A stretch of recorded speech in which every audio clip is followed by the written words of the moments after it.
जुल्फ़िकार अली भुट्टो के मुकाबले में उनकी साहबजादी और उनकी सियासी जानशीन बेनज़ीर भुट्टो का मामला मुख्तलिफ था। सन 1980 यानी कि अपने वालिद की फांसी के एक बरस के बाद बेनज़ीर भुट्टो बांग्लादेश के दौरे पर पहुंची, जहां पर उन्होंने एक मारूफ पीर से मुलाकात की। इस मौके पर उन्होंने पीर साहब से दरियाफ्त किया कि उनके वालिद के कातिल कब तक अपने अंजाम को पहुंचेंगे। ये सवाल सुनकर पीर साहब ने कुछ देर के लिए अपनी आंखें बंद कर ली और फिर कहा कि जब आम हवा में उड़ेंगे। बेनज़ीर भुट्टो ने इस अलामती जुमले की वजाहत चाही तो पीर साहब ने जवाब देने से इनकार कर दिया। बेनज़ीर भुट्टो सन 1988 के इंतखाबात में कामयाबी के बाद जब वज़ीर आज़म मुंतखब हो गई तो उन्होंने अपनी अव्वलीन फुर्सत में 2 अक्टूबर 1989 को बांग्लादेश का दौरा किया। उस दौरे में हाफिज ताहिर खलील भी सहाफ़ियों के वफ़द में शामिल थे।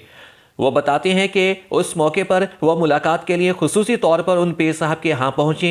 पीर साहब से मुलाकात की तफसीलात तो दस्तयाब नहीं है, लेकिन हाफिज ताहिर खलील बताते हैं कि पीर साहब से मुलाकात का प्रोग्राम का चर्चा हुआ तो इस मौके पर उड़ते हुए आमों वाले जुमले की गूंज भी खूब सुनी गई।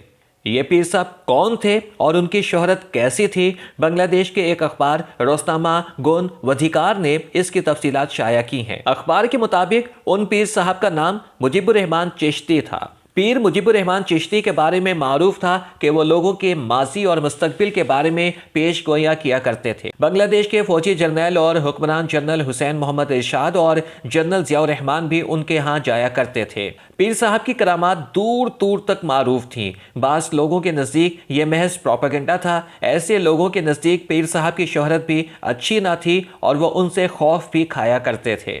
रूहानी शख्सियात से मदद लेने के लिए उनके यहाँ जाने के अलावा मुख्तलिफ मज़ारों पर बेनज़ीर की हाज़िरी के वाक़यात बहुत मारूफ हैं। बेनज़ीर भुट्टो ने 2003 में अजमेर शरीफ की दरगाह पर हाज़िरी दी थी और इस दौरे का बज़ाहिर मकसद ये था कि उनके असीर शोहर की जल्द रिहाई मुमकिन हो जाए। आसिफ अली जरदारी जब रिहा हो गए तो उन्होंने अपने शोहर के हमरा शुक्रगुजारी के लिए अजमेर शरीफ का एक बार फिर दौरा किया और इस मौके पर उन्होंने वहां पर तासुरात की किताब में अपने तासुरात भी कलम बंद किए। पाकिस्तान में औलिया इकराम की बहुत सी दरगाहों पर बेनज़ीर भुट्टो की हाज़िरी की तफसीलात दस्तयाब हैं, जिनमें लाल शहबाज कलंदर का मज़ार ख़ास तौर पर काबिल ज़िक्र है। लाहौर में उनके एक जुलूस का रूट ख़ास तौर पर इस तरह से बनाया गया था ताकि वो बीबी पाक दामन के मज़ार पर हाज़िरी दे सकें। वो हज़रत अली हशवेरी अलमारूफ दाता गंज बख्श के मज़ार पर भी गईं और कई बार हाज़िरी दी। बेनज़ीर भुट्टो के आबाई कस्बे रत्तू डेरो में फ़कीर नसीर नारीचो नामी एक पीर या आमिल की बड़ी शोहरत थी। बड़े बड़े लोग और ब्यूरोक्रेसी के अफसरान उसके पास आया करते थे। शोहरत थी कि ये साहब अजीबो गरीब बातें किया करते हैं और लोगों को उनकी ज़िंदगी के बारे में अहम और गैर मामूली बातें बताया करते हैं। उनकी शोहरत का सुनकर बेनज़ीर भुट्टो एक बार उनकी दरगाह पर खुद गईं और इसके बाद उन्हें अपने घर बुलाकर उनसे मशवरे करने लगीं। बेनज़ीर भुट्टो इस्लामाबाद के एक नवाही इलाके चक शहजाद में मुल्तानी बाबा के नाम से मारूफ पीर से मुलाकात के लिए भी जाया करती थीं और उनके सामने ज़मीन पर बैठा करती थीं।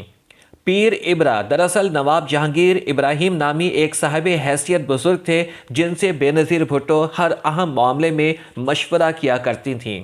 बेनज़ीर भुट्टो वज़ीर आज़म की हैसियत से जब पहली बार अमेरिका गईं तो पीर इब्रा भी सरकारी वफ़द का हिस्सा थे, जिन्हें वफाकी वज़ीर के बराबर प्रोटोकॉल दिया गया। उस दौरे में वज़ीर आज़म के वफ़द के अरकान की तादाद 29 रखी गई और वफ़द की तादाद का मशवरा भी उन्हें पीर इब्रा ने दिया था। उस दौरे में एक अजीबो गरीब हुलिये का शख्स देखकर सनसनी सी पैदा हो गई, जिस पर नजम सेठी और बास दीगर बाखबर सहाफ़ियों ने यह कहकर मामला ठंडा किया कि ये साहब सरकारी पीर हैं।